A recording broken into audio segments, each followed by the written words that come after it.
Shalom bien-aimés dans le Seigneur. Aujourd'hui, nous finissons avec notre méditation sur le thème « Choisissez bien vos relations ». Nous tirons notre texte dans 2 Samuel chapitre 9, le verset 7, qui nous dit ceci.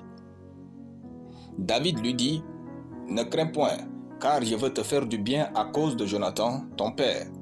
Je te rendrai toutes les terres de Saül, ton père, et tu mangeras toujours à ma table. » Alléluia. Ne soyez jamais de ceux qui négligent les relations. La vie de vos enfants en dépend. Quand on grandit dans la foi, très vite, on découvre l'importance d'avoir de bonnes relations humaines. Il y a des choses que l'argent ne peut pas vous offrir, sauf l'homme. Avoir des relations est une richesse. Avec certaines personnes, il faut apprendre à quitter l'étape des liens pour celle des relations. Vous n'irez pas loin dans la vie si vous n'avez pas de bonnes relations.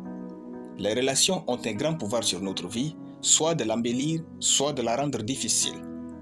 Peu importe à quel point vous pourriez être talentueux et riche, il arrivera très souvent que votre vie et votre succès dépendent de ce que quelqu'un pense de vous et ressent envers vous. Dans le verset, David bénit Méphibosheth à cause de son amitié avec Jonathan. Il dit à Méphibosheth, « Ne crains point, car je veux te faire du bien à cause de Jonathan, ton père. » Méphibosheth a eu une meilleure vie à cause de la relation de son père Jonathan avec David.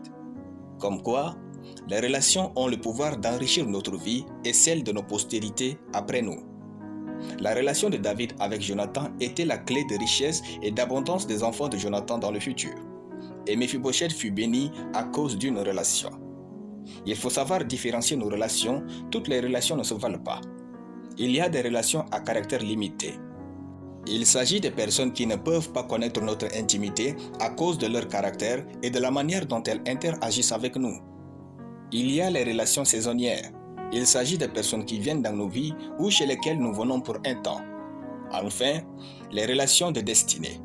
Il s'agit des relations les plus difficiles à conserver, car ce sont les relations qui nous font réussir et nous maintiennent dans le succès. Une fois que vous avez catégorisé vos relations, il faut savoir leur accorder du temps et de l'importance. L'amour est un devoir, mais entretenir une relation avec l'autre est un choix. Les relations engendrent le positionnement et les positionnements créent le succès. Ne jouez jamais avec vos relations, valorisez-les. Appréciez ces personnes avec qui vous êtes en contact. Investissez dans ces relations et veillez sur elles. Le futur de vos enfants en dépend. Alléluia. Nous allons prier.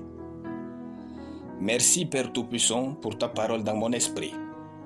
Je déclare que j'entretiens des relations impeccables avec les hommes.